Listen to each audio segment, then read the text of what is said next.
What's up, food tubers? Today we're going to be making some stuffed bell peppers with chicken and rice. I'm going to be baking the chicken in the oven. The advantage to that is that while it's cooking for 20 or so minutes, I can cook all the other ingredients alongside it. I'm going to be making a couple videos about chicken. This is the first one.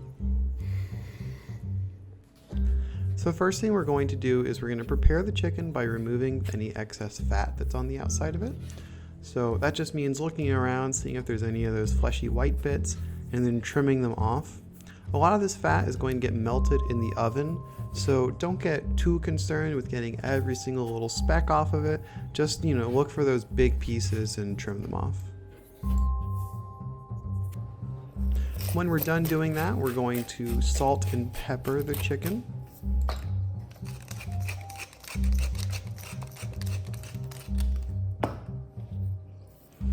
And we're going to make sure that we're salting and peppering it on both sides before it goes in the oven.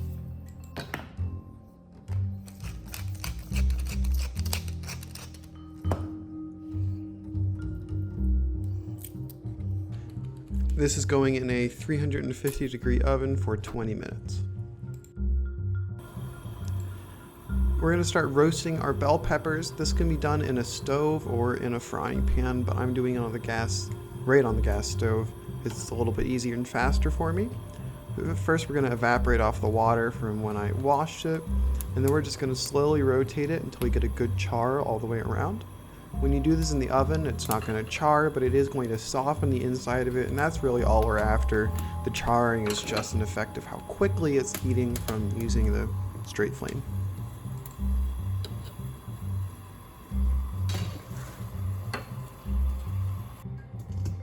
I'm going to pop this into a bowl and cover it. When you cover it in a bowl, it's going to steam itself for a couple minutes and make the skin easier to remove. Now we're going to start chopping up some of our veggies for this recipe, starting with an onion. I'm going to remove some of the outer skin before I chop it in half and further skin it. I find that it's easier to skin an onion when it's first been chopped in half versus doing it all when it's full.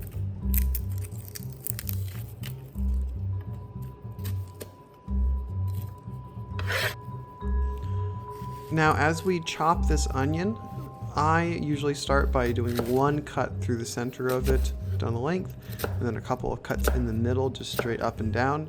The reason you do all these cuts is so that you come out with relatively even squared chunks the whole time. If you want your cuts to come out pretty even, it's just a normal straight up and down motion with the knife as you cut. Make sure you're tucking your knuckles and your thumb, and you're not using a blunt knife or also a slide. You're going to see that, as well, you get a lot of even pieces. Not all of them are even, and that's fine. I left this in on purpose just to show that I don't chop things perfectly, and I will never chop things perfectly, and that's fine. Who's going to know? We're just cooking for ourselves, right?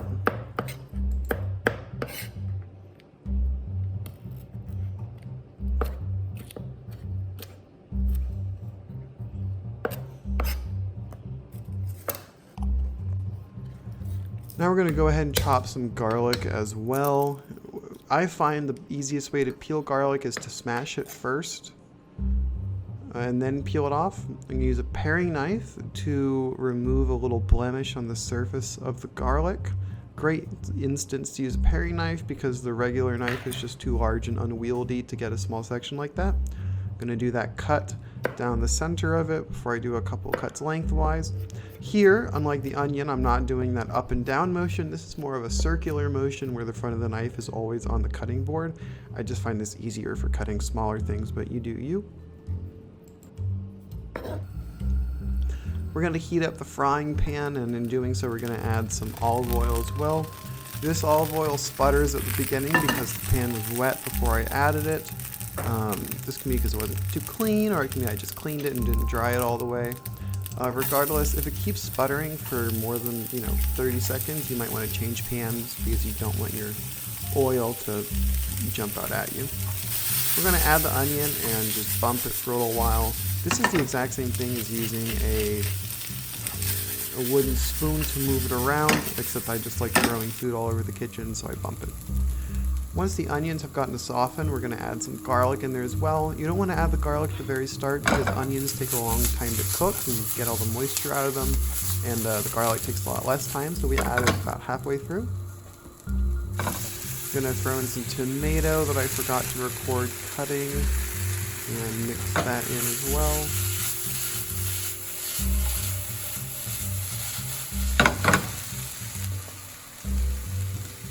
And then finally we're going to add some tomato paste.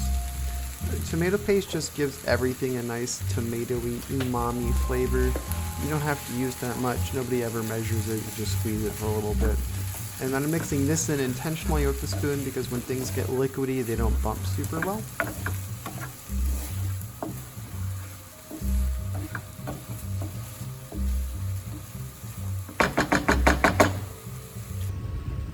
Now we're going to check the temperature of our chicken. It's been in the oven for about 20 to 30 minutes. The chicken is done when the thickest part of the breast reaches a temperature of 165. You can take it out a little bit early because there's still some residual heat that'll carry it over. And then we're just going to cut it into cubes. I actually would have cut it a little bit smaller than what I'm doing in this video, but live and let learn.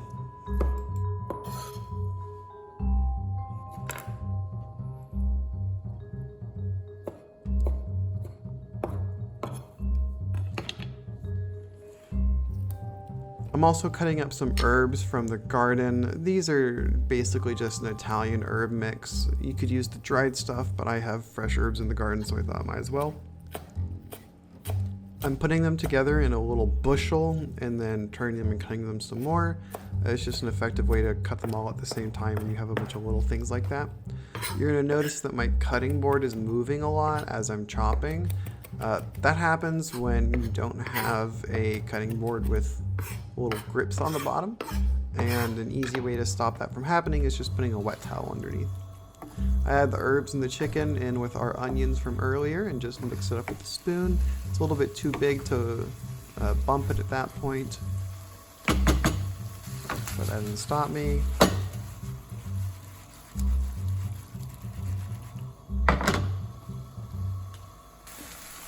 I'm also going to add a little bit of red pepper flakes in here at this point because they're delicious.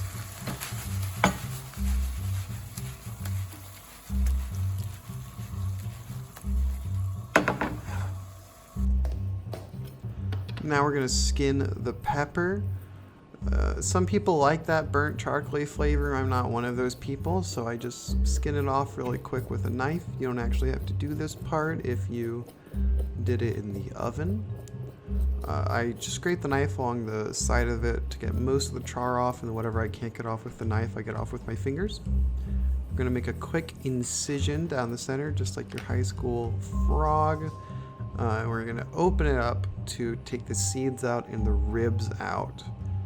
The seeds are going to be kind of hard and not great to chew on. They're not going to be spicy or anything, but they're not pleasant in texture. And the ribs are pretty bitter, so we're just going to try and get all of those out there. One trick I use is once I finish de-ribbing the whole thing, there's always a couple seeds left in there. I just put some water in it. It doesn't make a big deal of a flavor difference. I just pour some water in, shake it up, and pour the seeds back out. Once that's done, we're going to add the stuffing back in, I put everything in a bowl and mix it with some rice that we had going the whole time that I forgot to record.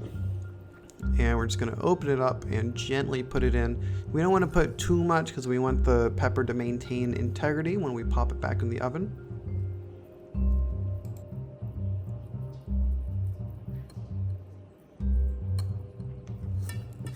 And then we're going to add a little bit of Parmesan on top of this. You can use any cheese. Cheese that melts might be a little bit better than Parmesan, but I like how salty it is. And then we're going to pop it back in the oven at 350 for another 20 minutes, just so that all those flavors get some time to know each other and the cheese can melt a little bit. I'm going to plate it up just straight from the pan onto the plate, along with a little side salad that I made. This recipe in all took about an hour to make. Very yummy. I had some leftovers. And it's a great time to use the oven to cook your chicken so that you have other things to do in the meantime, like chopping your veggies and making the salad.